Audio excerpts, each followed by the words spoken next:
Hello and welcome to another Star Wars action figure review with me, Dan the Batman. So today we're going to be taking a look at another Star Wars Episode 1 action figure, which is of course Padme. Well, Padme the fairy, it says on some box or some packaging, but it really is Padme Amidala.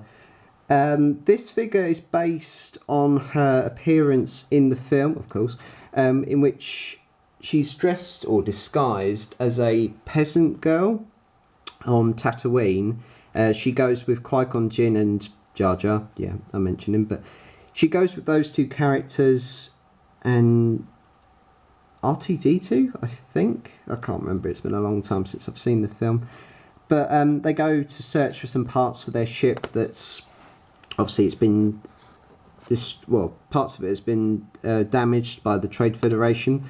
And so she goes with Qui-Gon Jinn, and obviously the secret, spoilers, is that Padme is actually the queen, but she's disguised herself with she's got a bodyguard on board the ship who coincidentally is Keira Knightley, if anyone didn't know. And she obviously acquires this costume. It's got a cool costume actually. If we just zoom, I can't zoom out, I'll just move this back, that's it. Yeah, it's a good costume. So what we do, we take the figure off the stand, just leave it there for a minute, and take her data pad, or whatever you call it, out of her hand. We'll take a look at the face. So the face is quite good. It does look like Natalie Portman. I wouldn't say it's a dead ringer for Natalie Portman, but it's okay. There are worse figure face sculpts that I've seen, so there are worse ones, but this one's all right. Which this one matches the character, and the hair's quite cool. It's sort of looks a bit like the hair what Princess Leia has in Empire Strikes Back when she's in Bespin, or on the planet Bespin. She's got this really cool costume. It's very I'd say very, very, very dark blue with like a grey top. Obviously it's because obviously Tatooine's quite a hot planet, so cover makes you cool, you know, like wearing capes and stuff. So she's got like these, I don't know what these kind of trousers are. They look a bit like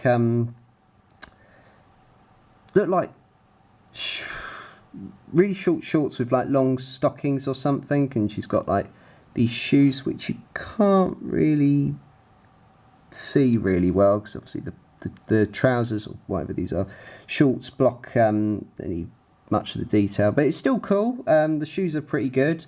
This part here with the waist, you've got like this blue sash that goes down. I'm not sure if this costume is as bright as what it is in the film, but do let me know, because there are some pictures which I've looked at of this figure wearing this costume, and sometimes it looks really dark and sometimes it looks really light. The colours, I mean, not the actual figure, but I've seen some pictures of the costume being very light and some of it being really dark, so please do let me know if the colours are correct. And obviously on the back, she's obviously got a hair, like I said, more of the pattern. It's more of it's sort of got like a dirty wash to it to give the impression that she's a peasant in disguise and not the queen, which is obviously what she is. But yeah, that's pretty much the figure. It's a very basic figure, but it's a very nice figure. I do like this version of Padme. I believe this is the only version of Padme that they've released in this costume, if you know what I mean. I don't think they have released this costume in any other figure form. They might have released them in like the big scale figures, what they did for the Phantom Menace and Attack of the Clones, I think, as well. But please do let me know if I'm correct or not. So I would be interested to know. So she comes with an accessory, which is a data pad. Now, on certain websites, it's listed as a data pad, and I've read a few sources and books and things, and it's called a pod racer view screen. And obviously, if you've seen the film, I'll just put her down for a minute. If you've seen the film, you may remember the scene with the pod racing sequence, which is a very cool sequence. It's probably the best part of the Phantom Menace. Thumbs up if you agree. And Shimmy, Skywalker, and the gang, as it were, watch Anakin and his racing via this, and it's cool because you've got like a little picture. So you can see it. It's a little picture of Anakin's pod racer, and the data pad itself is very cool. I believe these colours are accurate. Please do let me know if they are not. They look like wooden. They look like wooden handles, unless that's the way the paint's come up. If I can focus, there we go. Yeah, they look cool. They look a bit like the tusks out of you know, those animals which the Tusken Raiders have. I can't remember the name of them. Please tell me the name of them. I can't remember them, but yeah, they look a bit like that. This pad here, it's sort of a very, very dark grey, little bit of a wash of that cream colour, and obviously cream colour on here as well. I know this is a bit of a boring review, I know, but there's not much to this figure. But this accessory can easily fit in Padme's hand. Slight, well, little thing, slight little problem. The figure can only hold it in this hand. You can't hold it in this hand, and I shall show you why. Just in case anyone who, you know, is a collector and doesn't open the figures. Yeah, look, I just wish you can hold it, but yeah, see, it falls out. But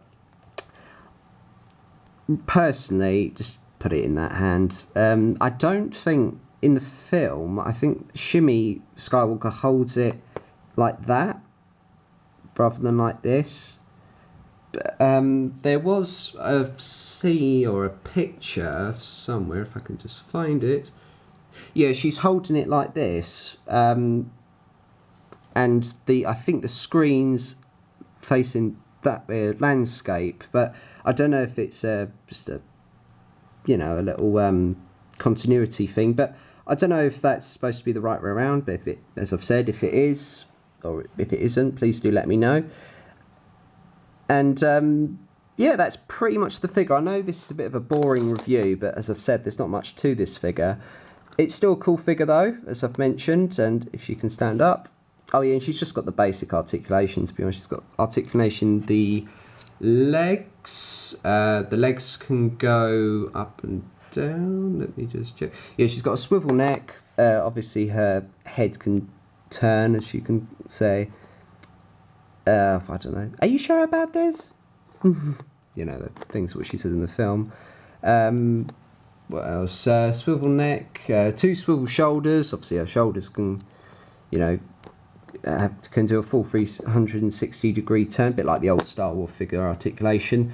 Swivel waist, it can probably go all the way around, but I don't really want to force it because these figures are best displayed when they're a little bit more stiff, if you know what I mean. Like as soon as you, like for example, if I'm putting the arm up, I don't want it to just go because it's quite loose. The swivel legs, the swivel legs can go like that.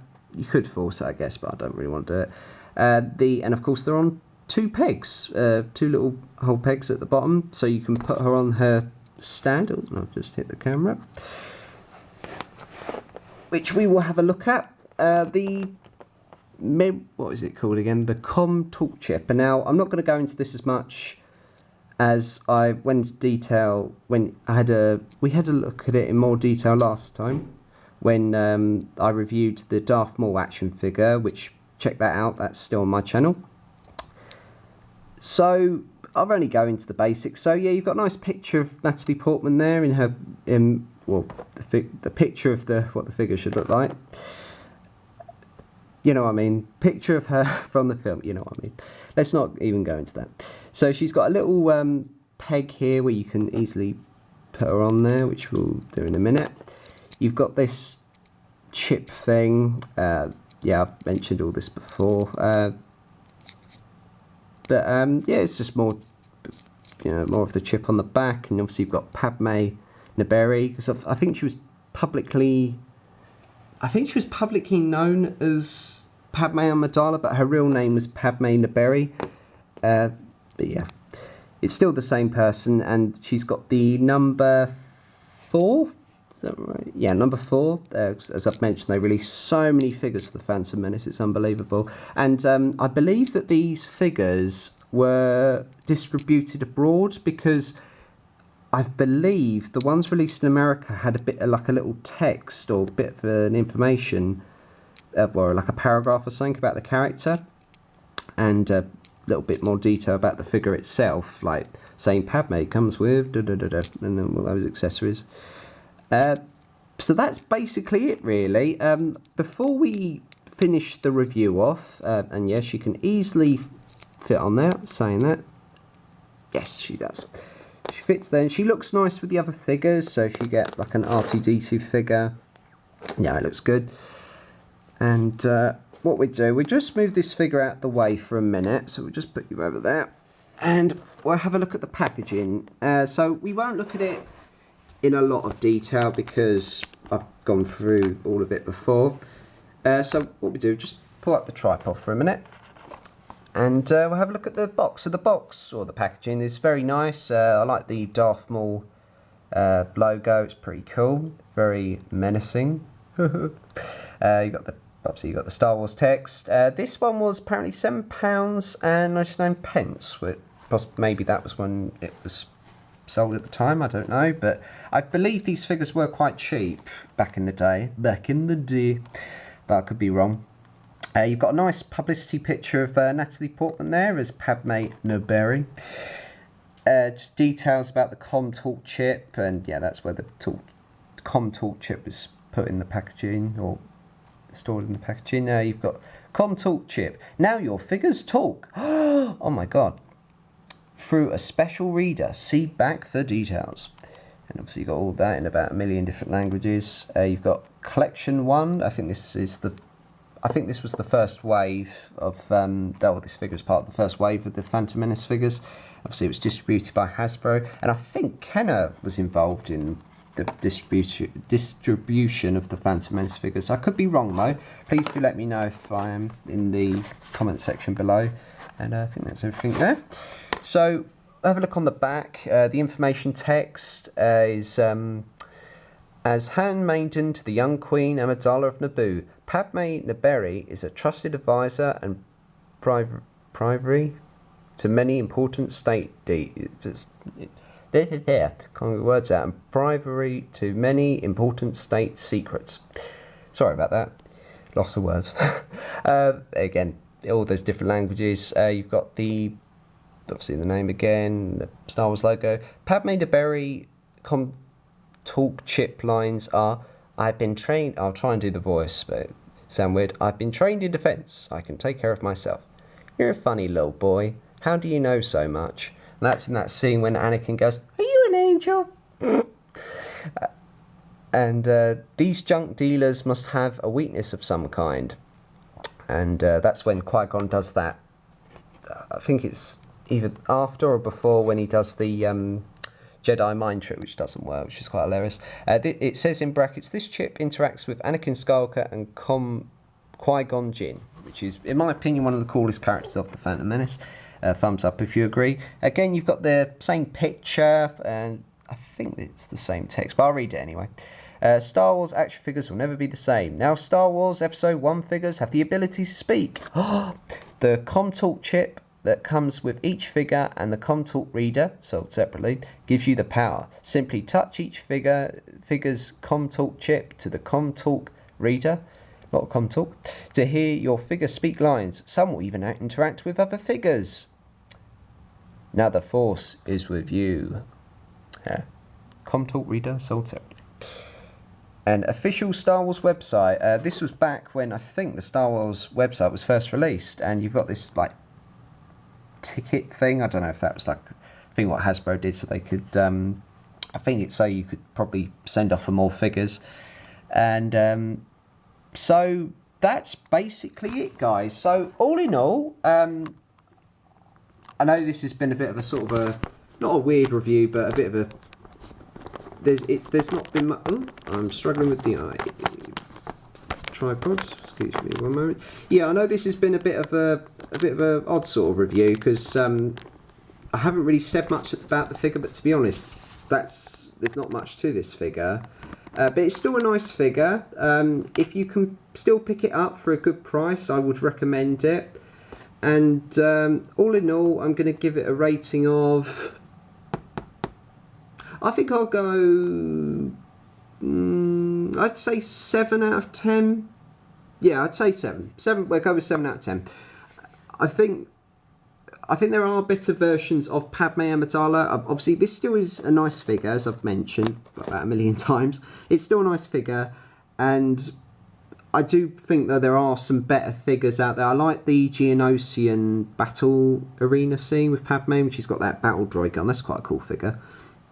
And but as I said, there's other figures out there of her. But if you are a Star Wars collector, I do think this one will be worth picking up, because I think she was one of the more popular more popular figures and characters of the Phantom Menace. And so yeah, 7 out of 10. Thank you very much for watching. Feel free to comment, like and subscribe to my channel.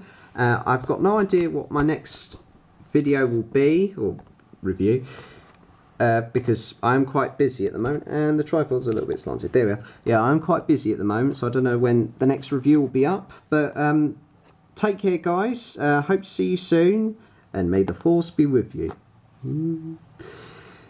See you later, guys.